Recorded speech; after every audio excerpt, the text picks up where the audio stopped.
property damage, but luckily no injuries reported. And then the water began to rush in. Video shows a coastal city being inundated. This video circulating online shows the rushing waters carrying buildings away. In Hawaii, cars filling the streets of Honolulu as residents fled to higher ground. We're under a full tsunami alert here. If you're in a low-lying area, get yourself safe, get to higher ground. Hawaii's famous beaches evacuated, lifeguards telling people to leave immediately. Some hotels on the islands telling guests to move to higher floors, others evacuating completely as the state braced for waves up to 10 feet. 10-foot surf wave, it's good for surfers, but a 10-foot tsunami is quite different because what that means is it's like all of sea level will rise by 10 feet above normal sea level and stay high like that for maybe 5-10 minutes before it goes back down. Airports on the island shut down. Some planes already en route over the Pacific turning around and heading back to the mainland. Concern here is damage to life and property. So we've got air rescue crews standing by. There is a helicopter that has been making rounds along our south coast, or is about to.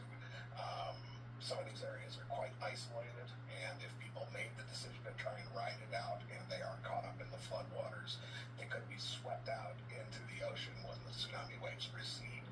And we want to be available to provide assistance if that's the case. On the west coast of the U.S., a tsunami warning issued for the California coast from Cape Mendocino north to the Oregon border, but the entire west coast on alert overnight. In Japan, residents on the eastern coast taking no chances. People seen evacuating to the tops of tall buildings.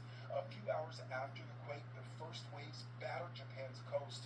Local authorities warning the public that although the first waves were small, they were enough to wash people away, with bigger waves potentially following.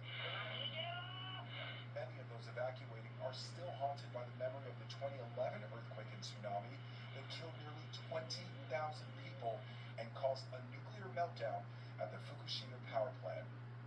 And again in Hawaii, a 5-foot wave has been reported in Maui and a 4-foot wave on the north shore of Oahu. Now earlier I did speak to Randall Collins, Director of Emergency Management in Honolulu.